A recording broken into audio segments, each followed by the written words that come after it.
बिस्मिल्लाहिर्रहमानिर्रहीम। स्टूडेंट्स अस्सलाम वालेकुम। जैसा कि आप जानते हैं कि लॉ गेट कॉन्स्टिट्यूशन के हवाले से हम अभी लेक्चर्स का जो है वो सिलसिला जारी है। एक एक करके हम कोशिश कर रहे हैं कि जितने भी सब्जेक्ट्स हैं उनकी तैयारी की जाए।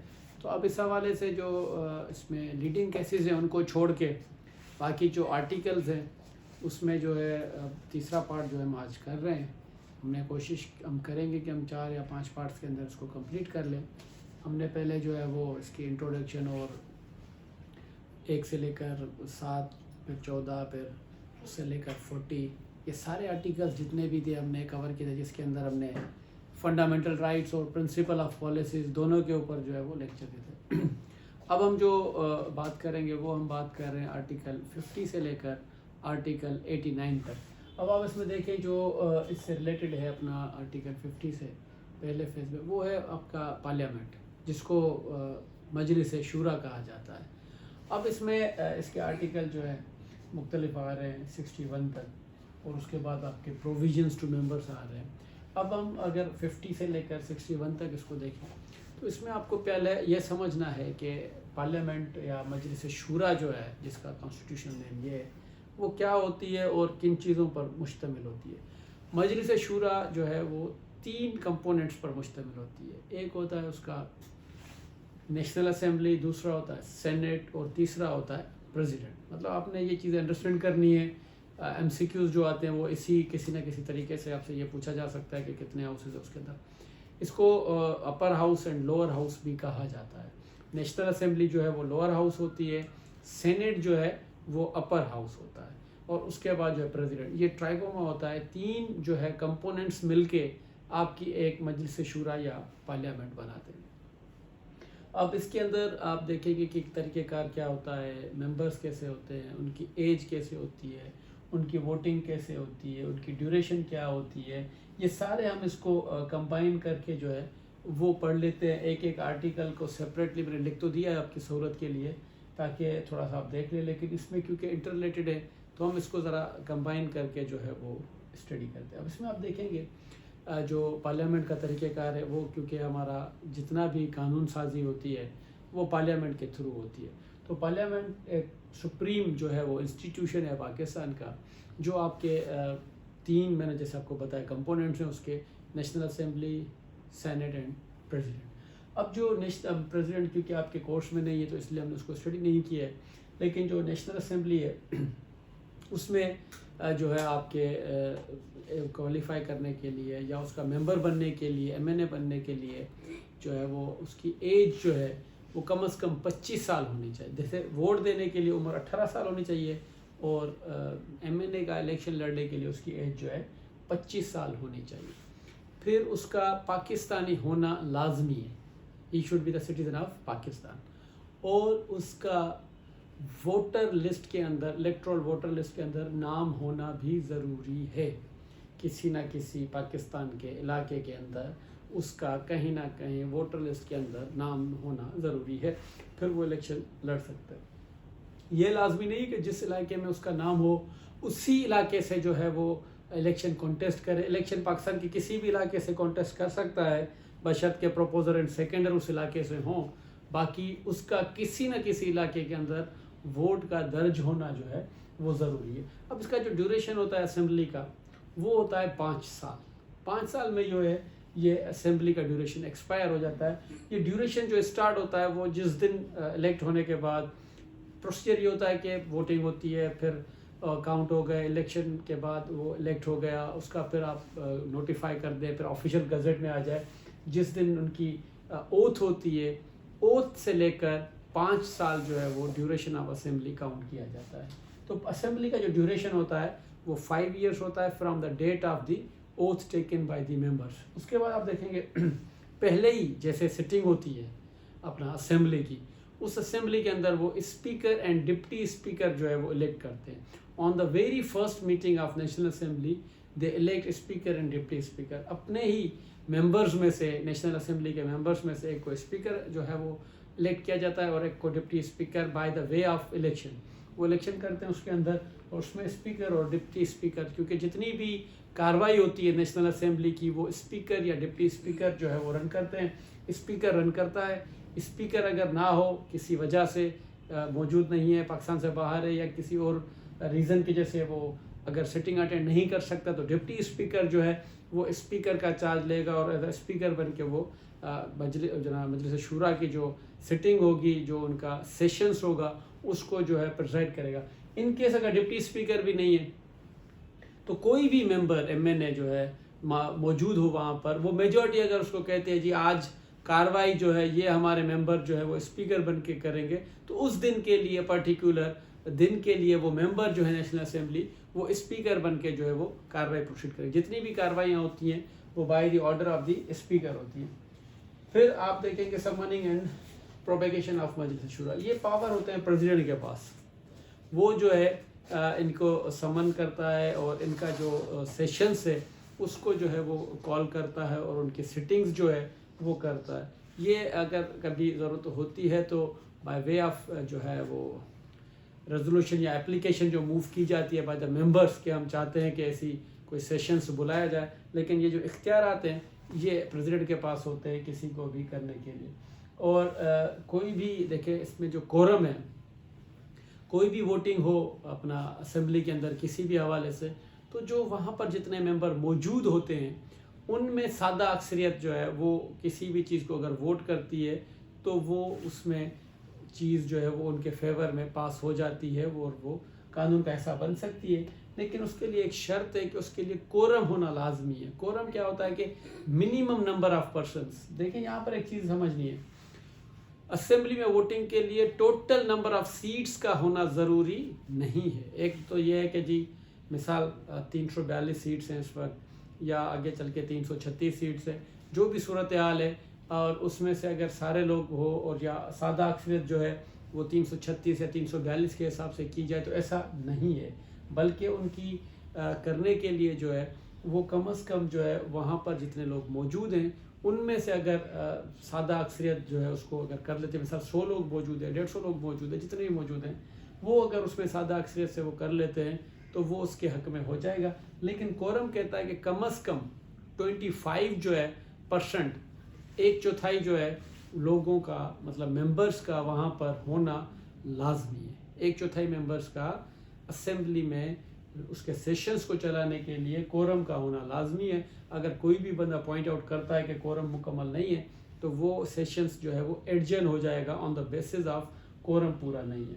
फिर जो है प्रेसिडेंट, उसको ये इख्तियार है कि वो क्योंकि एड्रेस भी करनी होती है उसको वंस इन अ ईयर लाजमन, उसने जो है दोनों हाउसेस को बुला के और वो जो है एड्रेस भी करनी होती है प्रेसिडेंट ने।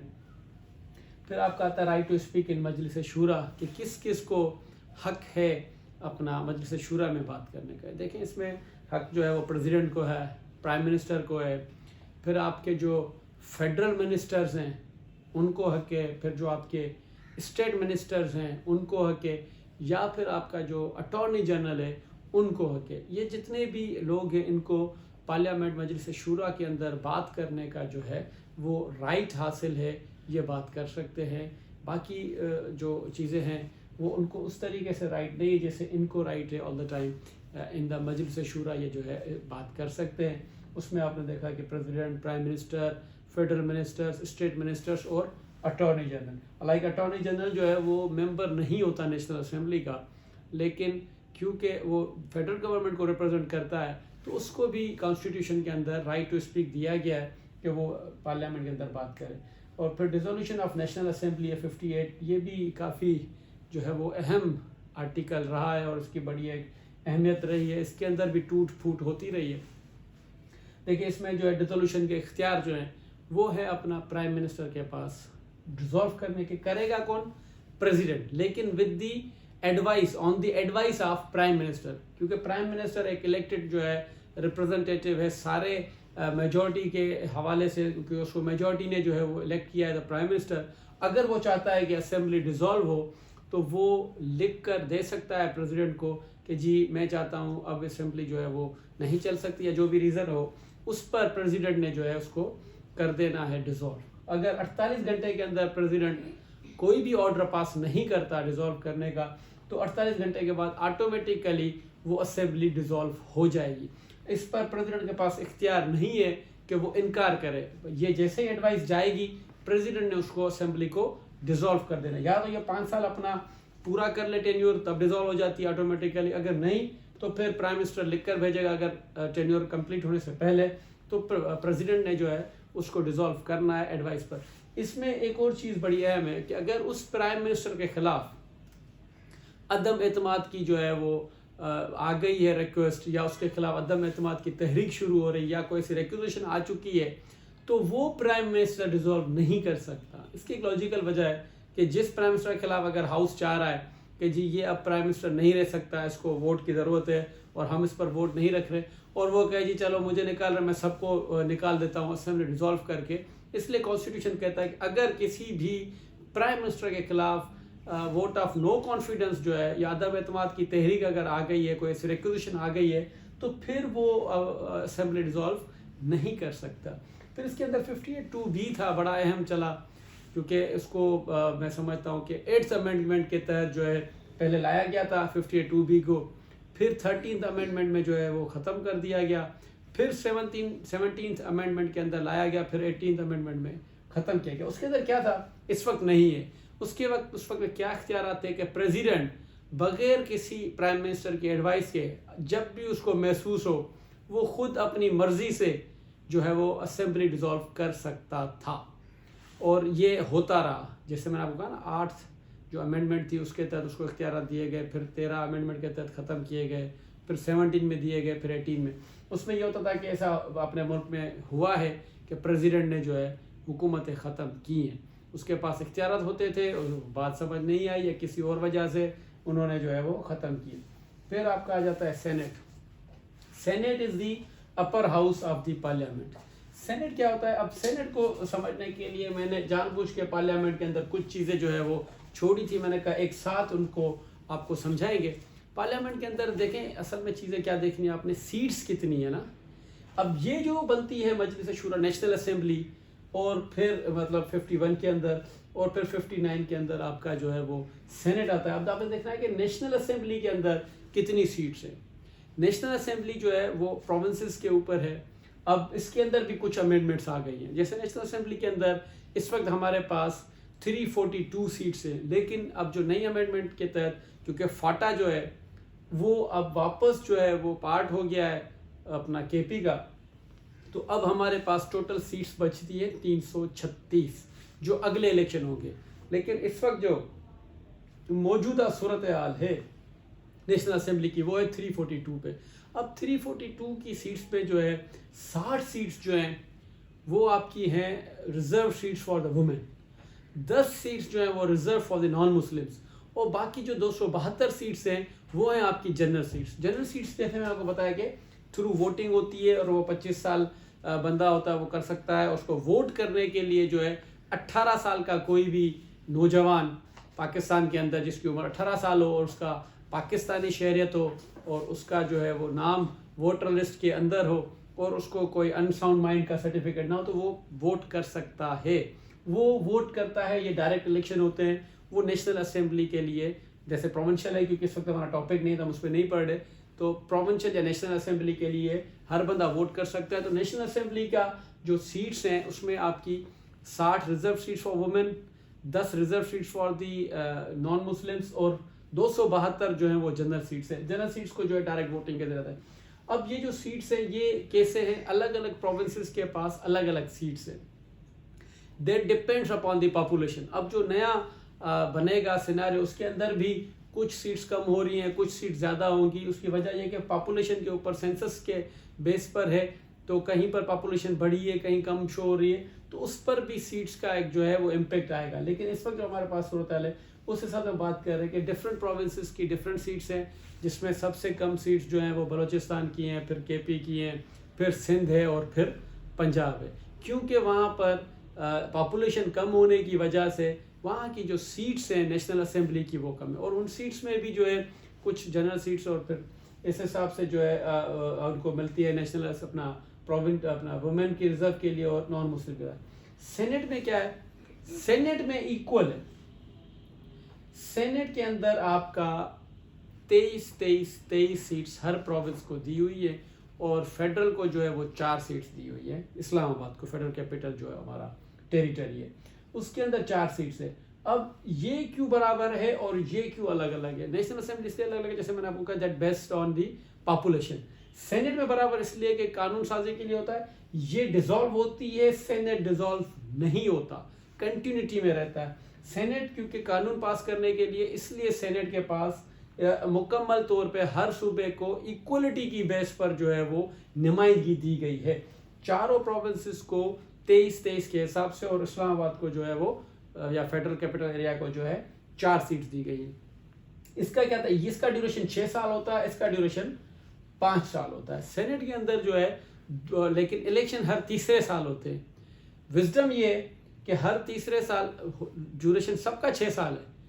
जो पहले आए थे जैसे उनका 3-3 साल में इलेक्शन होंगे, जिसका 3 साल पूरे मतलब 6 साल पूरे हो गए जिस 3 साल में, वो वापस वहाँ पर दूसरे जो है वो मेंबर्स आए या उन्हीं को जो है वो कर रहे हैं, या रिपीट होते या नहीं होते वो एक अलग सवाल है, लेकिन दोबारा उनके इलेक्शन होंगे। और वो प्रोविंशियल जो उनकी अपना असेंबलीज हैं वो वोट कर रही होती हैं। हर सूबे की असेंबली के जो MPs होते हैं उनके नंबर ऑफ वोट्स और सीट्स के हिसाब से डिवाइड करके उनको बताया जाता है कि एक सेनेटर को बनने के लिए कितने वोट्स की ज़रूरत है। That depends on the members of the provincial assembly. और इस हिसाब से जो है सेनेट में आप देखेंगे कि हर 3 साल के बाद इलेक्शन होता है, लेकिन वो 3 साल ऐसा कोई ना समझे कि शायद किसी का 3 साल ड्यूरेशन है, किसी का 6 साल। सबका ड्यूरेशन 6 साल है। किसी का ड्यूरेशन 2021 में पूरा हो रहा है, किसी का ड्यूरेशन 2024 में पूरा हो रहा है। जिनका 21 में पूरा हुआ था वहां पर आधे के लिए 21 में इलेक्शन हुआ, फिर जो आधे बचे थे उनका 24 में, लेकिन जो 21 में इलेक्ट होके आए वो 27 तक जाएंगे, जो 24 में इलेक्ट होके आएंगे वो 30 तक जाएंगे। तो हर सेनेटर अपना जो है वो 6 साल का टर्म जो है वो पूरा करेगा, और ये डिसॉल्व नहीं होता। ये सेनेट जो है हमेशा कंटिन्यूटी में रहता है। सिमिलरली जैसे हमने इसमें कहा speaker and deputy speaker, same procedure है। Chairman and deputy chairman, senate के अंदर चेयरमैन और डिप्टी चेयरमैन होता है, और जैसे ही वो आ जाते हैं फिर वो अपना चेयरमैन। यहाँ पर भी एक अहम बात है, ये स्पीकर एंड डिप्टी स्पीकर क्योंकि इसका 5 साल ड्यूरेशन है, यहाँ ड्यूरेशन नहीं है, लेकिन जैसे ही इलेक्शन होंगे हर 3 साल के बाद चेयरमैन एंड डिप्टी चेयरमैन का जो है वो इलेक्शन होगा। वो अपना चेयरमैन और डिप्टी चेयरमैन जो है वो इलेक्ट करेंगे। हर 3 साल में चेयरमैन एंड डिप्टी चेयरमैन का भी इलेक्शन होता रहेगा, क्योंकि सेनेट का इलेक्शन हो रहा है, भले वो आधे का हो रहा हो, लेकिन क्योंकि नए मेंबर्स आ रहे हैं तो इस वजह से चेयरमैन एंड डिप्टी चेयरमैन का भी हर 3 साल में जो है वो इलेक्शन होता है। Other provisions relating to senate, अब जितने भी बाकी रिलेटेड टू यहाँ पर हैं अपना नेशनल असेंबलीज है, ये कहते हैं जी वही सारे जो है वो सेनेट पर भी एप्लीकेबल है। ऐसा नहीं कि इसके लिए कुछ फिर अदर से प्रोविजन है, नो। जो जो चीज़ें जो है बाकी नेशनल असेंबली के लिए एप्लीकेबल हैं यहाँ पर ऊपर अपना आर्टिकल्स के अंदर, वही चीज़ें जो है सेनेट पर भी एप्लीकेबल है। ड्यूरेशन और बाकी चीज़ें जो मैंने आपको बताई वो डिफरेंट है, बाकी कोरम और दूसरी चीज़ें जो हैं वो सेनेट के लिए भी सेम हैं। तो इस तरीके से आपका जो है ये पूरी पार्लियामेंट जो है वो कवर हो जाती है, जिसके अंदर आपके आ जाती हैं तीनों अरकान आ जाते हैं, जिसमें national assembly, senate and president. फिर आप आगे आते हैं जैसे provisions two members of Majlis शूरा, 62 से लेकर 66 तक। अब ये क्योंकि बहुत अहम टॉपिक है 62 और 63, मैं समझता हूँ उसको पढ़ लेते हैं, क्योंकि सबसे ज़्यादा जो आजकल ज़ेर बहस चीज़ें हैं वो 62 और 63, आपने अक्सर सुना होगा, वो इस पे जो है वो बातें होती रहती हैं। क्या है इसके अंदर और क्या अहम बातें? देखिए, मैं पता नहीं क्यों अपने हर लेक्चर में ऐसा ही कहता हूँ जब भी कॉन्स्टिट्यूशन पढ़ाता हूँ, और अफसोस भी होता है कि हमारे पास जो कॉन्स्टिट्यूशन है उस पर अमल दरामद नहीं है। अगर हम देखेंगे 62 और 63 को, तो फिर आप खुद ही फैसला कर लीजिएगा कि कितने हमारे माशाल्लाह से काबिल एहतराम पार्लियामेंटेरियंस हैं जो इन 2 आर्टिकल्स पे पूरे उतरते हों। तो देख लीजिए, लेकिन क्योंकि अब कॉन्स्टिट्यूशन है, बनाने वाले भी यही लोग हैं, बेचने वाले भी यही लोग हैं, तो क्या कह सकते हैं। लेकिन दैट्स वेरी इंपॉर्टेंट, कभी ना कभी अल्लाह ने चाहा तो इस कॉन्स्टिट्यूशन पर अमल भी हो जाएगा। 62 कहता है qualification for membership of Majlis Shura, a person shall not be qualified to be elected or chosen as a member of Majlis Shura Parliament unless he is citizen of Pakistan. He is, in the case of National Assembly, not less than 25 years of the age. and is enrolled as a voter in any electoral roll. अब ये कहते हैं कि उसकी उम्र जो है national assembly के लिए 25 साल से कम ना हो। ये इसलिए कहा गया क्योंकि सेनेट के लिए फिर 30 साल होती है, और वो एनरोल्ड जो है कहीं ना किसी जगह पे उसका वोट होना चाहिए। In any part for election of to a general seat और a seat reserve for non Muslims, general seat या रिजर्व सीट के लिए भी उसका कहीं ना कहीं वोट होना जरूरी है। Any year and province from which he seeks membership for election to a seat reserve for women, और अगर वुमेन की रिजर्व सीट पे आ रहे हैं प्रोविंस के हिसाब से तो उस प्रोविंस के अंदर उसका वोट होना जरूरी है। He is in the case of the Senate not less than 30 years of the age and is enrolled as a voter at any area in the province or as the case may be। अब देखिए national assembly के लिए वो किसी भी province का voter हो सकता है, लेकिन सेनेट के लिए या रिजर्व सीट ऑफ वुमेन के लिए उसका उस पर्टिकुलर प्रोविंस का जो है वोटर होना लाजमी है। उसकी वजह ये कि ये रिजर्व सीट्स जो हैं वो एज पर प्रोविंस हैं, सेनेटर भी जो है एज पर प्रोविंस आता है, तो वो किसी और सूबे का वोटर हो और किसी और सूबे से जो है वो सेनेटर बन के नहीं आ सकता, मेंबर नेशनल असेंबली बनकर आ सकता है। मतलब अगर वो वोटर हो सिंध का और वो एनए की नेशनल असेंबली की इलेक्शन कंटेस्ट करे पंजाब से, केपी से या बलूचिस्तान से, तो वो कर सकता है, उसको कोई पाबंदी नहीं है। लेकिन सेनेटर बनने के लिए या reserve seat for the women के लिए उस पर, क्योंकि वो प्रोविंशियल कोटा सिस्टम है और उनको जो है एलोकेट की हुई है, तो उसका उस प्रोविंस का वोटर होना लाजमी है। He is in the case of Senate not as he is of good character and is not commonly known as one who violates Islamic injunctions।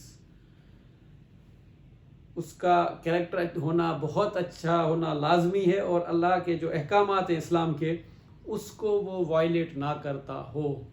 मैंने कहा ना, आप देख लीजिएगा जितने भी मेंबर्स हैं ये इन डी ई और इस पर ज़रा एफ पर उनको देख लीजिएगा कि पूरे उतरते हैं या नहीं उतरते। He has adequate knowledge of Islamic teachings and practices obligatory duties prescribed by Islam as well as abstains from major sins। वो जो इस्लामी तालीमात हैं उसकी उसके पास नॉलेज होनी चाहिए और वो इस्लाम के मुताबिक अपने फ़राइज़ सर अंजाम दे रहा हो, और जो मेजर सिंस हैं, जो बड़े गुनाह हैं, गुनाह कबीरा, उससे वो बचा हुआ हो। He is sagacious, righteous, non-prophetic, honest and amin, there being no declaration to the contrary by a court of law। और उसका मैं क्या कहूँ कि उसका क्या क्या होना लाजमी है, उसका ऑनेस्ट होना, राइटियस होना, अमीन होना, ये भी क्वालिटीज उसके अंदर होना लाजमी है। He is not after the establishment of Pakistan worked against the integrity of the country of opposite the ideology of Pakistan। और पाकिस्तान के बनने के बाद जो है उसने पाकिस्तान की आइडियोलॉजी के खिलाफ कभी कोई काम ना किया हो। लेकिन ये जो disqualification specified in paragraph D and E shall not apply to a person who is non Muslim. Teaching of Islam और ये जो है वो नॉन मुस्लिम पर एप्लीकेबल नहीं है, क्योंकि नॉन मुस्लिम भी कर सकता है कॉन्टेस्ट, तो ये जो डी एंड ई के अंदर उसके इस्लामिक पर्टिकुलर है वो नहीं, लेकिन उसका कैरेक्टर का अच्छा होना लाजमी है। फिर आपका आता है 63 qualifications for memberships of Majlis Shura. ये कहता है पर्सन शल बी डिस्क्वालिफाइड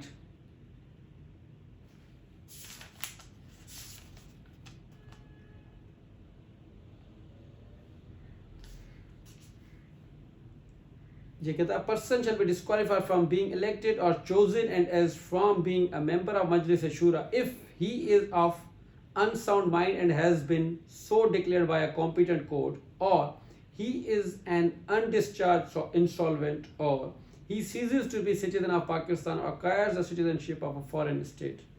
कहते हैं कि जी वो अनसाउंड माइंड का हो तब भी नहीं हो सकता, अगर वो इंसॉल्वेंट हो चुका है तब भी नहीं हो सकता, या वो पाकिस्तान की सिटीजनशिप छोड़ चुका हो, या किसी दूसरे मुल्क की दोहरी शहरियत रखने वाला भी मेंबर नहीं बन सकता। He holds an office of profit in the service of Pakistan other than office declared by law not to disqualify its holder। वो कोई भी ऐसी ऑफिस रखता हो, उसके पास कोई भी ऐसा ओहदा हो जो कानूनन उसको डिस्क्वालीफाई ना करता हो, मतलब स्पेशली अगर किसी को कोई ऐसा दिया हुआ है तो ठीक है एग्जम्पशन, अगर नहीं है तो कोई भी अगर वो ऐसा ओहदा रखता है प्रॉफिटेबल तो वो भी मेंबर नहीं बन सकता। He is in the service of any statutory body or any body which is owned or controlled by the government or which the government has a controlling share or interest. किसी भी इदारे का अगर वो ऐसी सरकार का या ऑटोनॉमस बॉडी का जिसमें सरकार का कोई ऐसा हो उसके अंदर शेयर, तब भी वो नहीं बन सकता. Being a citizen of Pakistan by virtue of Article 14, Section 14B of Pakistan Citizenship Act, he is for the time being disqualified. अगर वो हो चुका है तो भी नहीं हो सकता. He is propagating any opinion or acting in any manner prejudicial to the ideology of Pakistan. अगर वो पाकिस्तान की आइडियोलॉजी, सॉवरेनिटी, इंटीग्रिटी और उसके खिलाफ भी अगर कहीं पर वो ऐसा कुछ प्रोपेगेट कर रहा है तो भी नहीं हो सकता. He has been convicted by the court of competent jurisdiction on a charge of corrupt practice, moral turpitude और misuse of power authority. अगर वो इनमें से किसी भी मतलब करप्ट प्रैक्टिस की वजह से या उसके अपने मॉरल एक्टिविटीज़ की वजह से या किसी और इस वजह से कोर्ट की तरफ से कंटेम्प्ट हो चुका, कन्विक्ट हो चुका है, तब भी वो नहीं बन सकता. He has been dismissed from the service of Pakistan or service of a corporation or office set up or controlled by local government on the grounds of misconduct or moral turpitude. और अगर वो किसी भी इदारे से जो है वो अगर निकाला गया है तब भी वो नहीं हो सकता. He is found guilty of corrupt illegal practice under any law for the time being in force unless a period of 5 years has elapsed from the date on which the order takes effect. अब इसमें आता है कि अगर वो corrupt practice इसके तरीका तो कम से कम 5 साल के बाद जो है वो कर सकता है, लेकिन 5 साल तक नहीं कर सकता. He has been convicted under 7 of the political parties unless period of 5 years. अगर वो पॉलिटिकल पार्टी देख के सेक्शन 7 के तहत कन्विक्ट है तो भी 5 साल तक वो नहीं कर सकता. He whether by himself or by any person or body of persons in trust or for him or for his benefit on his account or as a member of Hindu undivided family has any share in the interest contract between a cooperative society and government for the supply of goods. अगर उसका कोई ऐसा government के साथ supply of goods या ऐसा कोई भी काम है तब भी वो नहीं हो सकता. तो ये उनकी डिस्क्वालिफिकेशन है.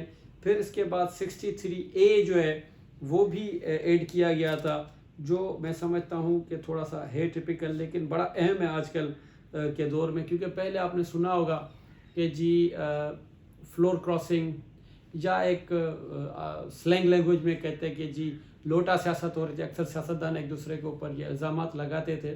वो होता क्या था, आप एक पार्टी के टिकट से इलेक्शन कॉन्टेस्ट कर रहे हैं, आप इलेक्शन जीत कर आ गए, आगे चल के दूसरी पार्टी जो है उसने आपको किसी भी वजह से कायल कर लिया या वो कहते थे जी कुछ उसको ऐसा लालच दे दिया, वॉट एवर द रीज़न में भी, आप जाके उनके हक में बैठ के उनको वोट कर दिया, उनको सपोर्ट कर दिया और आपने अपनी पार्टी को फॉलो नहीं किया. तो फिर ये अमेंडमेंट लाई गई कि फ्लोर क्रॉसिंग नहीं होनी चाहिए. जो जिस पार्टी के टिकट पर आया है वो उसके पार्लियामेंट्री लीडर की बात मानेगा और वो जो लीडर कहेगा उसको ही फॉलो करेगा. ना करने की सूरत में उसको उस सीट से हाथ धोना पड़ेगा. वो जाए घर पे दोबारा कॉन्टेस्ट करे. अगर उसको किसी और पार्टी में आने का शौक है तो वो हमारी सीट छोड़े क्योंकि वो हमारी पार्टी के टिकट पे आया है.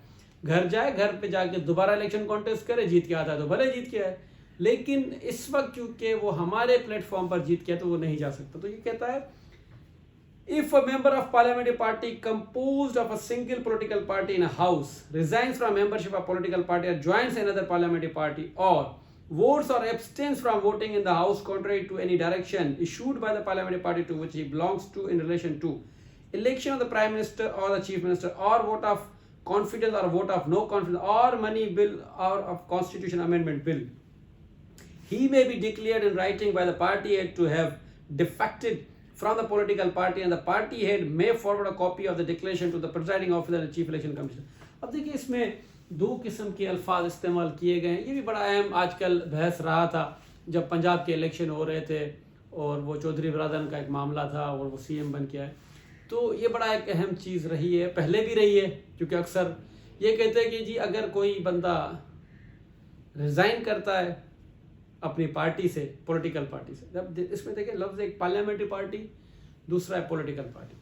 पॉलिटिकल पार्टी तो सारी पार्टी है जो पॉलिटिकल है उसके मेंबर्स है. पार्लियामेंट्री पार्टी या पार्लियामेंट्री मेंबर्स वो हैं जो इलेक्ट होकर आए, चाहे वो MNA पर हो या MPA पर हो, वो होते हैं पार्लियामेंट. अब वो कहते हैं कि अगर कोई भी पार्लियामेंट्री मेंबर जो है वो अगर पार्टी के कहने के मुताबिक वोट करता है उसके अगेंस्ट में या उसके कहने पे वोट नहीं करता तो वो उस पार्टी का मेंबर नहीं रहेगा। अगर हेड ऑफ द पार्टी लिखकर भेजता है इलेक्शन कमीशन को तो वो उस पार्टी का मेंबर नहीं रहेगा और उसका जो है वो सीट जो है उसको डिस्क्वालीफाई करके भेज देंगे और सीट वैकेट हो जाएगी। इसी तरीके से अगर वोट ऑफ कॉन्फिडेंस या वोट ऑफ नो कॉन्फिडेंस है या किसी बिल या किसी अमेंडमेंट किसी भी चीज में जो उनकी पार्लियामेंट्री जो है हेड कहता है पार्टी का, पार्लियामेंट्री पार्टी का, पार्टी हेड नहीं, यहाँ पर क्योंकि कॉन्स्टिट्यूशन दो अल्फाज इस्तेमाल किया। पार्लियामेंट्री हेड क्या होता है, या तो उनका जो लीडर होगा उनके अपने इलेक्टेड जो भी रिप्रेजेंटेटिव्स होंगे उनके दरमियान वो जो कहेगा parliamentary leader, parliamentary head of that particular party, उसको वो फॉलो करनी है। फिर पॉलिटिकल पार्टी का जो हेड होगा वो लिखकर भेजेगा। तो ये 63A जो है इस तरीके से ऐड हुआ और उसके बाद जो है ये एक बड़ा उसका अहम सिलसिला रहा ताकि वो जो फ्लोर क्रॉसिंग है आजकल जिसको कहते हैं वो ना हो सके और जिस पार्टी के तहत कोई जीत कर आया है उसी पार्टी का जो है वो हिस्सा रहे, किसी और पार्टी में ना जाए। फिर आपका वेकेशन ऑफ सीट से 64 में, फिर 65 में ओथ है, 66 में जो है प्रिविलेजेस ऑफ द मेंबर्स हैं। वेकेशन ऑफ सीट्स कोई रिज़ाइन कर दे या किसी वजह जैसे हमने कहा 63A में या किसी और वजह से किसी खुदा ना खासा डेथ हो जाती है तो सीट उसकी जो है वो वेकेट हो जाएगी। दोबारा उस पर जो है वो बाय इलेक्शंस होते हैं और प्रोसीजर होता है उसको फॉलो करने का। या फिर वो दूसरा ऑप्शन ये कि 40 कॉन्जिक्यूटिव मीटिंग्स अगर वो अटेंड ना करे कोई भी जो इलेक्टेड मेंबर तब भी उसकी सीट जो है वो उससे ले जाएगी और वो सीट खाली कर दी जाएगी। फिर ओथ है, वो तो एक प्रिस्क्राइब्ड फॉर्म बना हुआ है उसके ऊपर वो ओथ लेते हैं।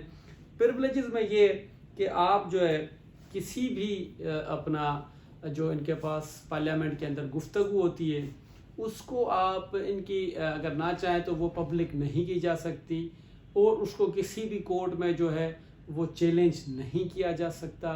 इसके अंदर ये भी है कि ये किसी भी जज ऑफ द कोर्ट या हाई कोर्ट या सुप्रीम कोर्ट उनके लिए जो है अपने पार्लियामेंट में बात नहीं करेंगे।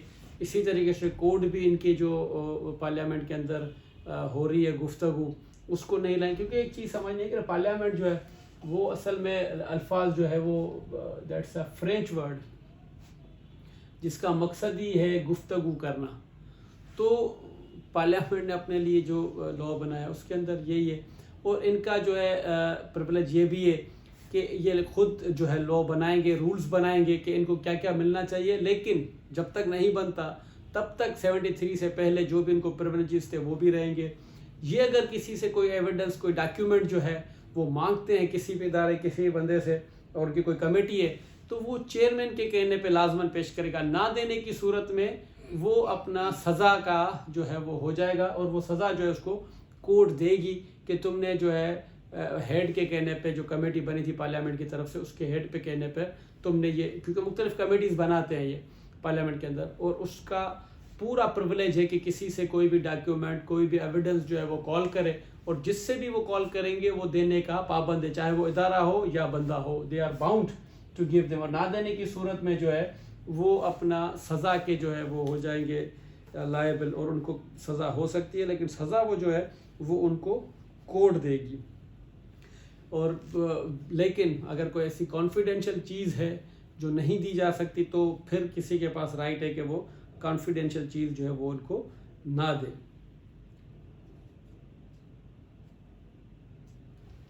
फिर the provision of this article shall apply to persons who have the right to speak and otherwise to take part in the proceedings of Majlis Shura as they apply to members. In this article, Majlis Shura Parliament means either house of a or a joint sitting or committee thereof.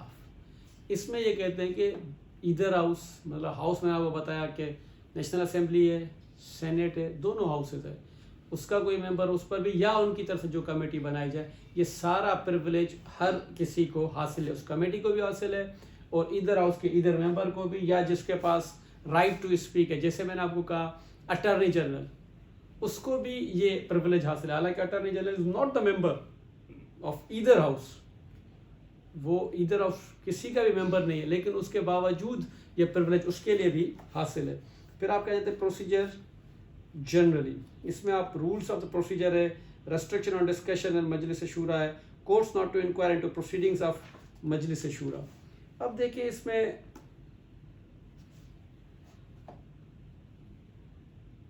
Simple सा है कि subject to the constitution house में make rules for the regulating, जैसे आपको मैंने कहा कि वो अपने रूल्स बना सकते हैं और ये खुद रूल्स बनाएंगे जिसके तहत ये जो है प्रोसीजर जो है इनका पूरा फॉलो होगा। और उसके बाद जो है इनका रेस्ट्रिक्शन है कि कोई भी ऐसी चीज़ जो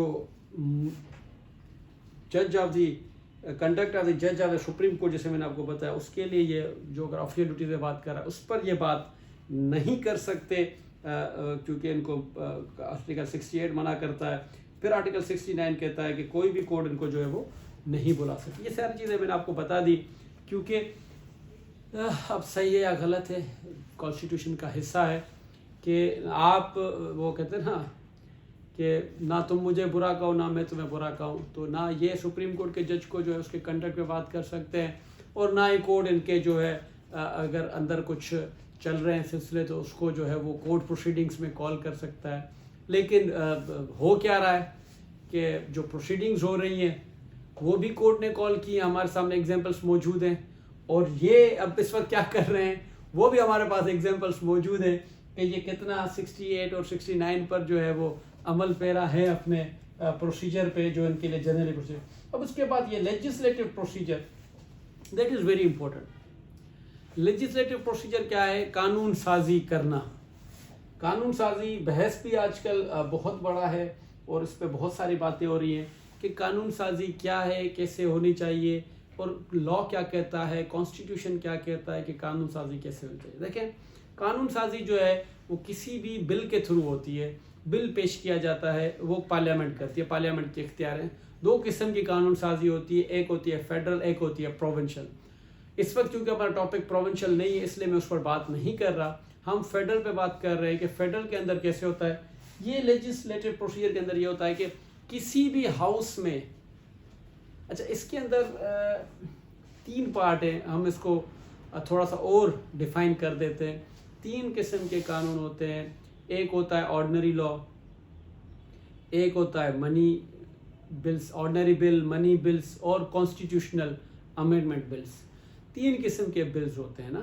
अब तीनों में थोड़ा सा कहीं कहीं क्या फ़र्क है और कैसे है वो समझना है। ये है लेजिस्लेशन का ही जो है तरीके का। नॉर्मल जो भी ऑर्डिनरी लॉ है वो किसी भी हाउस से ओरिजिनेट हो सकता है, मतलब कोई भी हाउस उसको इनिशिएट कर सकता है। ईदर हाउस मतलब या तो वो नेशनल असेंबली शुरू करे या सेनेट शुरू करे, कोई भी ला कौन सकता है। जिस चीज़ें कुछ समझ नहीं है ना आपने, आम बंदा कोई भी जाए वो नहीं ला सकता। कोई भी मेंबर इनका नेशनल असेंबली या सेनेट का कोई भी कानून लाने के लिए कोई भी बिल पेश कर सकता है कि जी ये, फिर वो लॉ मिनिस्टर है या फिर जो भी तरीके का है, लेकिन वो ला सकता है वो जी हम ये बिल पेश करना चाहते हैं। In either house ordinary bill हो या अमेंडमेंट इन द कॉन्स्टिट्यूशन, दोनों के अंदर ये यहाँ तक तो चीज़ें सेम है कि दोनों हाउसेस में से किसी भी एक हाउस का कोई भी मेंबर जो है वो बिल ओरिजिनेट कर सकता है।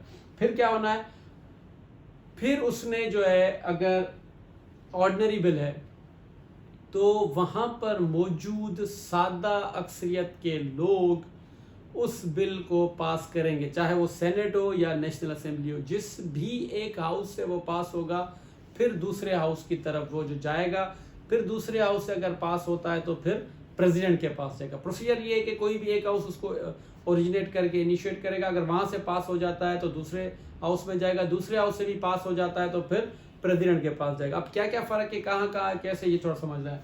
जैसे हम अगर ऑर्डिनरी बिल पे आते हैं, अगर वो नेशनल असेंबली में पेश हुआ, अच्छा उसमें क्या है, सादा अक्सरियत पूरे की नहीं, अगर 342 सीटें तो 342 की सादा अक्सरियत नहीं, जितने भी लोग वहाँ पर मौजूद हैं, मेंबर्स मौजूद हैं, उनकी सादा अक्सरियत। लेकिन जैसा हम ये पढ़कर आए कोरम 55, ये नहीं भूलेगा, कोरम का होना लाजमी है।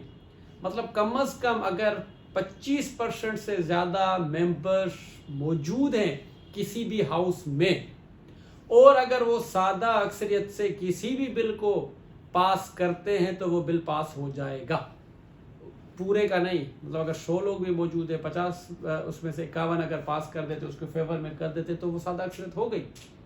तो इस तरीके से, लेकिन कोरम का होना लाजमी है। 342 के हिसाब से 25% लोगों का वहाँ पर होना लाजमी है। उसके बाद वो क्या करेगा जी, पास हो गया तो दूसरे हाउस में जाएगा। जैसे अगर नेशनल असेंबली कर लिया तो फिर सेनेट के पास जाएगा। अब सेनेट के पास ऑप्शन है कि वो उसको पास कर दे, रिजेक्ट कर दे, या उसको कोई सजेशन दे के, क्वेरी लगा के, या कुछ अमेंडमेंट्स करके जी इन पॉइंट्स पे राजी है, इन पॉइंट्स पर राजी नहीं है। अगरचे वो गया सेनेट में, नेशनल असेंबली से पास, सेनेट में भी सादा अक्सरियत से पास होकर तो फिर वो प्रेसिडेंट के पास जाएगा। फिर प्रेसिडेंट ने उसको अपना पास करना है, 10 दिन के अंदर उसने उसको डिसाइड करना है। ना होने की सूरत में वो ऑटोमेटिकली पास हो जाएगा। एक ऑप्शन ये उसने करना है, दूसरा ऑप्शन है ना करे, ऑटोमेटिक। तीसरा ऑप्शन ये है कि अगर उसको कोई एतराज़ है तो वो अपना उस पर लगा के वापस भेजेगा कि जी मुझे ये चीज़ों पे एतराज़ है, या ये चीज़ें चेंज कर दे, या ऐसा कर दे, या ये सही नहीं है। फिर वही प्रोसीजर होगा दोनों हाउसेस से। अगर वो एज इट इज़, जो भी प्रेसिडेंट साहब ने अगर उस पर एतराज़ात लगाए वो ना भी दूर करे, एज इट इज़ जैसा था वैसा भी भेज दे, तो फिर प्रेसिडेंट साहब के पास कोई भी ऑप्शन नहीं बचता उसको पास करने के अलावा। या ना भी करे तो अपना टाइम लैप्स होने पे वो ऑटोमेटिकली पास हो जाएगा। तो ये कॉन्स्टिट्यूशन के अंदर तरीका है। अब फर्क क्या है कि ऑर्डिनरी बिल में और अपना कॉन्स्टिट्यूशन अमेंडमेंट में, ऑर्डिनरी बिल में मैंने आपको कहा कि सादा अक्सरियत चाहिए मौजूदा प्रेजेंट मेंबर्स की, पूरे की नहीं। लेकिन कॉन्स्टिट्यूशन अमेंडमेंट के लिए 2/3 मेजॉरिटी चाहिए टोटल मेंबर्स की, मौजूदा की भी नहीं। क्योंकि आप कॉन्स्टिट्यूशन के अंदर अमेंडमेंट ला रहे हैं तो आपको 2/3 जो है, मतलब 66% लोगों का, मेंबर्स का आपको वोट चाहिए। टोटल का 342 का इस वक्त, फिर आगे जाके 336 होते हुए एक अलग बात है। जितना भी स्ट्रेंथ है आपकी नेशनल असेंबली की, या जितनी भी स्ट्रेंथ है आपकी सेनेट की, जहाँ से भी इनिशिएट होता है, तो वहाँ पे आपको 2/3 की मेजॉरिटी चाहिए दोनों हाउसेज में फिर, और वो टोटल स्ट्रेंथ की है, मौजूदा की नहीं है। तभी आप जो है कॉन्स्टिट्यूशन के अंदर अमेंडमेंट ला सकते हैं। तीसरे फिर आपके आते हैं मनी बिल्स। अब मनी बिल्स क्या होते हैं, कैसे होते हैं? मनी बिल्स आपके वो होते हैं जो आपके सरकार की वो चीज़ें जो मनी से रिलेटेड हों, जिसमें आपके टैक्सेस हो गए, बजट हो गया, जिसके अंदर आपका अपना कर्जे हो गए, कोई भी ऐसी चीज़ जिसके अंदर फाइनेंस जो है वो रिलेटेड हो, वो चीज़ें आपकी मनी बिल्स में आती है। अब मनी बिल्स का प्रोसीजर ये है कि वो इधर हाउस से नहीं हो सकता, उसको लाजमन नेशनल असेंबली से ओरिजिनेट होना है। नेशनल असेंबली ही उसको ओरिजिनेट करेगी, सेनेट नहीं कर सकती। क्या करेगी? वैसे आम प्रोसीजर में नेशनल असेंबली पास करेगी, फिर सेनेट भेजेगी, सेनेट ने पास कर दिया तो फिर जाएगा प्रेसिडेंट के पास। हाँ, एक चीज़ पीछे वालों में, अगर नेशनल असेंबली कोई बिल पास करती है, सेनेट उसको मुकम्मल तौर पे एग्री नहीं करता, कुछ चीज़ें एग्री करता है और कुछ चीज़ें एग्री नहीं करता। ये मैं बात कर रहा हूँ ऑर्डिनरी बिल या कॉन्स्टिट्यूशन अमेंडमेंट की। तो जो एतराज़ात सेनेट लगाएगा, फिर वो प्रेसिडेंट के पास नहीं जाएगा, वापस नेशनल असेंबली में जाएगा। मिसाल है, वाइस वर्सा है, यहाँ से जाएगा तो वहाँ जाएगा, वहाँ से होगा तो वहाँ जाएगा। अगर सेनेट पे जाता है, सेनेट ने कुछ एतराज़ात कर दिए, तो नेशनल असेंबली में वापस जाएगा। फिर नेशनल असेंबली वाले उस एतराज़ात को बदे नज़र रख के कबूल करते हैं या दोबारा जनरेट करते हैं। अगर वो उस एतराज़ात को कबूल कर लेते कि जी आपने जो लगा मैं कबूल है, तो नेशनल असेंबली उसको प्रेसिडेंट के पास भेज देगी। और अगर नहीं तो वो फिर प्रेसिडेंट के पास नहीं जाएगा, वो बिल समझा ही नहीं जाएगा। और एक और चीज़ कि सेनेट के पास अगर कोई बिल है तो 90 दिन के अंदर उनको वो करना है। अगर वो नहीं करते कुछ भी उस पर, तो ऑटोमेटिकली वो ख़त्म हो जाएगा, वो अप्रूव नहीं होगा, ऑटोमेटिकली वो डिसअप्रूव हो जाएगा अगर 90 दिन के अंदर सेनेट उसको कबूल नहीं करता या कोई उस पर चीज़, कोई भी अमेंडमेंट्स कुछ भी नहीं करता। लेकिन मनी बिल के अंदर क्या है? मनी बिल के अंदर नेशनल असेंबली ने शुरू करना है, सेनेट नहीं कर सकती, क्योंकि ये बजट और सारी चीज़ें रिलेटेड जो है इससे। दूसरी चीज़, ये पास करने से पहले, पास होने के बाद में, पास करने से पहले सजेशंस के लिए सेनेट के पास भेजेंगे, अप्रूवल या डिसअप्रूव के लिए नहीं। ना इनके पास इख्तियार है, सिर्फ सजेशंस के लिए, जी हम ये बिल लाना चाह रहे हैं, आपकी क्या सजेशन है। फिर सेनेट अगर उसमें कुछ सजेशंस देते हैं तो वो भी नेशनल असेंबली के सामने होंगी कि अब क्या किया जाए, उसको कंसीडर किया जाए ना किया जाए। लेकिन सारे इख्तियार जो हैं वो नेशनल असेंबली के पास हैं। वो जितने भी मनी बिल्स होंगे वो इस पे सेनेट के अप्रूवल की या सेनेट से पास होने की ज़रूरत नहीं है, वो नेशनल असेंबली जो है वो खुद करेगी। तो ये एक इसके अंदर जो है वो मेजर डिफरेंस है 3 बिल्स के अंदर। एक ऑर्डिनरी बिल कोई भी हो जिसके अंदर कोई भी कानून बनाया जा सकता है वो कर सकते हैं, और फिर आपका आ जाता है मनी बिल का और कॉन्स्टिट्यूशन अमेंडमेंट का। आजकल एक बड़ा बहस चल रहा है सुप्रीम कोर्ट के प्रोसीजर के हवाले से जो एक्ट बनाया गया है, और फिर इस पर कभी इंशाल्लाह टाइम मिला तो अलग से बात करेंगे। बड़ा एक अहम टॉपिक है क्योंकि हम इस वक्त कोशिश करेंगे लॉ गेट के स्टूडेंट्स को जो है वो ज़्यादा से ज़्यादा उनका कोर्स जो सिलेबस है वो कंप्लीट करवा लें, तो इसलिए इस पर इंशाल्लाह बाद में बात करेंगे। ये भी बड़ा एक अहम टॉपिक है जो आजकल बड़ा ज़ेर बहस है। और आपके ये भी जो फाइनेंशियल प्रोसीजर है इसके अंदर, क्योंकि जैसे मैंने आपको बताया चीज़ें समझने की यहाँ तक, इसके अंदर कुछ चीज़ें क्या है।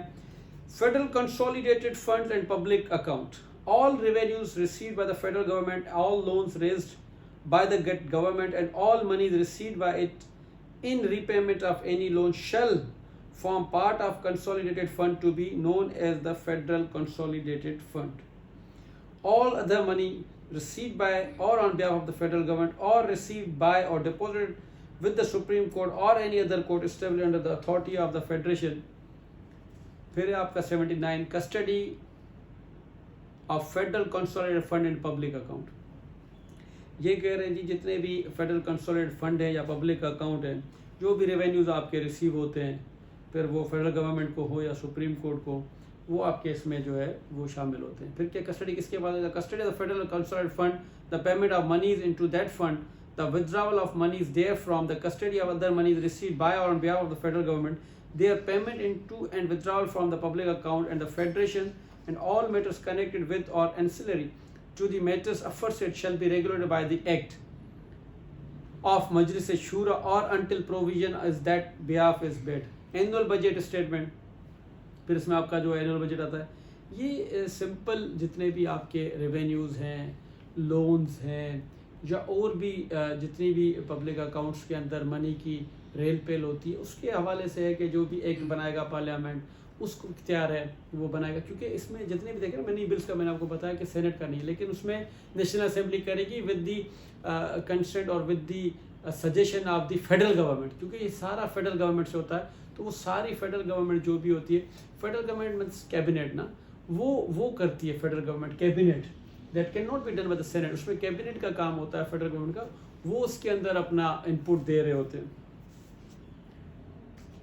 फिर आपके एक्सपेंडिचर्स जितने भी हैं, ये सारी चीज़ें जो भी आपकी बजट स्टेटमेंट और कितनी उसका किस शेड्यूल के तहत उसको ऑथेंटिकेट करना है, तो ये इससे रिलेटेड जितनी भी फंड्स हैं, पब्लिक अकाउंट्स हैं, जो भी उसको जो है वो पार्लियामेंट कर रही है वो है। फिर आखिर में आपका आता है ऑर्डिनेंसेस का। ऑर्डिनेंस भी एक बड़ा अहम टॉपिक है। देखिए, एक होते हैं एक्ट, एक होते हैं ऑर्डिनेंसेस। एक तो चले वो असेंबली बना रही है या पार्लियामेंट बना रही है जो आ रहा है उसके तहत। ऑर्डिनेंस जो है वो भी सेम होता है, प्रोविंशियल भी होता है या फेडरल भी होता है। तो फेडरल ऑर्डिनेंसेस जो है वो प्रेसिडेंट कर सकता है, क्योंकि प्रोविंशियल हमारे उसमें नहीं है सिलेबस के अंदर, तो उसको हम इतना अभी नहीं स्टडी कर रहे। फेडरल जितने भी ऑर्डिनेंसेस होते हैं उसके अंदर प्रेसिडेंट के साहब के पास, अगर पार्लियामेंट जो है वो सेशंस के अंदर मौजूद नहीं है, क्योंकि टाइम होता है सेशंस चल रहे हैं, सेशन नहीं चल रहा और कोई वक्त की ज़रूरत है, जल्दी में कोई कानून चाहिए, तो प्रेसिडेंट के पास इख्तियार है कि वो कोई भी कानून साजी कर ले और वो ऑर्डिनेंस जो है वो अप्लाई कर दे। वो कानून जो है 120 दिन तक जो है वो एप्लीकेबल रहेगा, उस पर को या असेंबली सेशन में आके उसको ख़त्म कर दे या अप्रूव कर दे। देखिए, ordinance subject to the approval of the parliament होता है। प्रेसिडेंट साहब समझते हैं इस वक्त ज़रूरी है और सेशंस नहीं है, बहस होगा, जब भी सेशंस बैठेगा तब होगा, तो वो किसी भी वक्त में किसी भी टाइम पर कोई भी ऑर्डिनेंस पास कर सकते हैं किसी भी हवाले से। उसकी मुद्दत होगी 120 दिन, या फिर वो जब ज़ेर बहस आए पार्लियामेंट के अंदर तो उसका जो भी उसमें से रिजल्ट निकलता है वो अप्रूव होता है या डिसअप्रूव होता है। और फिर उसका तरीक़ेकार ये होता है कि वो ऑर्डिनेंस अगर अप्रूव हो जाता तो फिर वो एक्ट की सूरत इख्तियार कर लेता है, अगर नहीं होता तो वो ख़त्म हो जाता। और अगर कुछ भी नहीं होता 120 दिन में तो वो ऑटोमेटिकली ख़त्म हो जाता है। मतलब अगर पार्लियामेंट उसको अप्रूव या डिसअप्रूव या सेशंस में कोई भी उसका बहस भी नहीं होता, तब भी वो 120 दिन के अंदर जो है वो ख़त्म हो जाएगा। प्रोविंशियल में 90 दिन है, फेडरल के अंदर जो है वो 120 दिन है, तो वो 120 दिन के अंदर वो ऑर्डिनेंस आपका ख़त्म हो जाएगा। यहाँ पर कुछ चीज़ें चलती है कि भाई वो पुराने ऑर्डिनेंसेस जो हैं वो अभी तक चलते आ रहे हैं। कभी कभी ये सवाल भी लोगों के जहन में आता है, 1979 का हो, 2002 के ऑर्डिनेंसेस हो या मुख्तलिफ हों, तो वो लोगों के जहन में आता है कि अभी तक क्यों चल रहे हैं। वो देखें, जब फिर क्योंकि उस वक्त असेंबलीज नहीं थी कंटिन्यूसली, फिर इमरजेंसी थी या मार्शल लॉ थी, किसी वजह से वो इलेक्टेड रिप्रेजेंटेटिव्स नहीं थे, तो वो ऑर्डिनेंसेस उस पर चल रहे थे। अब जैसे ही असेंबलीज आई, उन्होंने आके जितने भी ऑर्डिनेंसेस थे उनको जो है वो इनेक्टमेंट में कर दिया कि जी हम जितने भी ऑर्डिनेंसेस इन सबको जो है लॉ की सूरत में कबूल करते हैं। इसलिए वो आज तक ऑर्डिनेंसेस चल रहे हैं। वो उस वक्त जो पार्लियामेंट आई थी इक़्तिदार में, क्योंकि पहले पार्लियामेंट कंटिन्यूसली सेशंस में क्या वो कोई रिप्रेजेंटेटिव थे ही नहीं, जैसे ही पार्लियामेंट आई, लोग इलेक्ट होके आए, उन्होंने आके पिछले ऑर्डिनेंसेस को जो है वो ओन कर दिया और उसको जो है लीगल जो है वो इख्तियार उन्होंने दे दिया उसको। अब ये क्या कहता है, the president may except when the senate और national assembly is in sessions if satisfied the circumstances exist which render it necessary to take immediate action make and promulgate an ordinance as the circumstances may require. जैसे मैंने आपको बताया, an ordinance promulgated under the article shall have the same force and the effect as an act and shall be subject to like restriction as power of Majlis Shura to make law, but every such ordinance shall be held before the National Assembly if it contains provisions dealing with all or any matter specified in clause 2 of the Article 73 and shall stand repealed at the expiration of 120 days from its promulgation। ये मैंने आपको बताया जैसे कि वो होगा before both houses it does not contain any provisions dealing with any matter referred in subparagraph 1 and shall stand repealed at expiration of 120 days from its promulgation if the expiration before the expiration of the period a resolution disapproving it is passed by either house upon passing। अगर वो पहले भी कर दे तो वो खत्म हो जाए। provided either house may by a resolution extend it for a further period of 120 days it shall stay repealed at the expiration। लेकिन जैसे मैंने कहा वो पहले भी इसको रेजोल्यूशन के तहत खत्म हो जाए और अपने रेजोल्यूशन के तहत 120 दिन मजीद बढ़ा सकते हैं इसका, अगर चाहें तो, जब तक उसको पेश किया जाए। और बाकी जैसे 120 दिन खत्म हो गए तो वो खत्म हो जाएगा। Without prejudice to the provision of clause 2 and ordinance laid before the national assembly under sub paragraph 1 of paragraph A of clause 2 shall be deemed to be a bill introduced in the national assembly. और फिर कहते हैं कि जी an ordinance laid before both houses under sub paragraph 2 of paragraph A of clause 2 shall be deemed to be a bill introduced by the. ये मैंने आपको जो सारा बता दिया ऑर्डिनेंस का, तो इसके अलावा इसके अंदर और कोई ऐसी चीज़ नहीं है। तो आज हमने अल्हम्दुलिल्लाह आर्टिकल 89 तक जो है 50 से लेकर कंप्लीट कर लिया है। इसके बाद हमारा जो है वो जुडिकेचर का जो है वो इंशाल्लाह टॉपिक शुरू होगा और वो भी बड़ा एक इंटरेस्टिंग टॉपिक है। इंशाल्लाह ताला कोशिश करेंगे कि उसमें भी आपको समझाए। इस हवाले से अगर कोई क्वेरी, कोई सवाल, कुछ पूछना हो तो आप सब मोस्ट वेलकम। अपना ख्याल रखिएगा। इंशाल्लाह ताला फिर जल्दी नेक्स्ट लेक्चर में मिलते हैं। शुक्रिया।